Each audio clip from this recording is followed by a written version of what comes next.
Le Burkina Faso, autrefois rongé par l'insécurité, l'instabilité et la dépendance étrangère, vit aujourd'hui une transformation historique.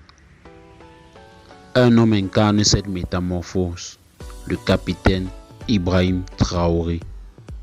Mais comment est-on arrivé là?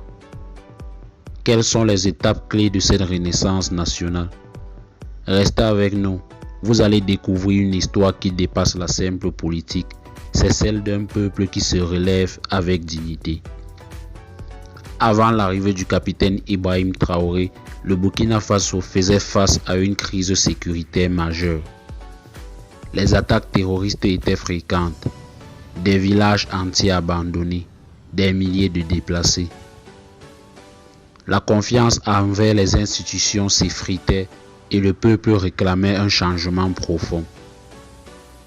Le 30 septembre 2022, un jeune capitaine de l'armée, peu connu du grand public, prend les commandes du pays dans un contexte explosif.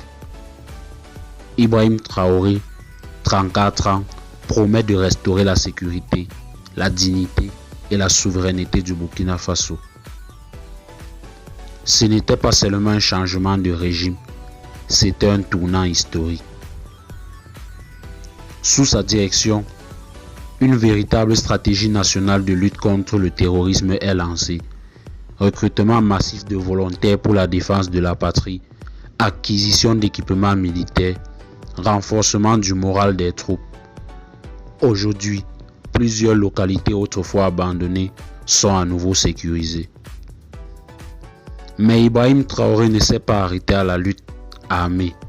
Il a osé rompre certains accords jugés inégaux, notamment avec l'ancienne puissance coloniale.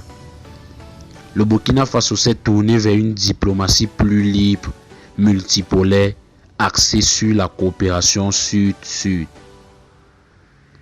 Sur le plan économique, le capitaine Ibrahim Traoré a mis en avant l'industrialisation locale, la valorisation des ressources minières au profit du peuple et la lutte contre la corruption.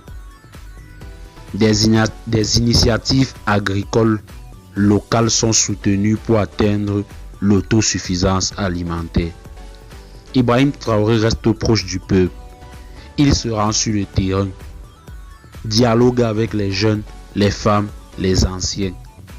Il incarne une nouvelle génération de leaders africains, patriotes, décomplexés et résolument tournés vers l'avenir. Certes, tout n'est pas encore parfait, les défis restent immenses, mais une chose est sûre, le Burkina Faso n'est plus le même. Grâce à une vision claire et une volonté de faire, un pays autrefois à genoux marche aujourd'hui avec fierté vers sa souveraineté totale. Si cette histoire vous inspire, partagez-la. Le monde doit entendre parler de la renaissance du Burkina Faso. Abonnez-vous, activez la cloche et dites-nous en commentaire, pour vous, quel est le plus grand accomplissement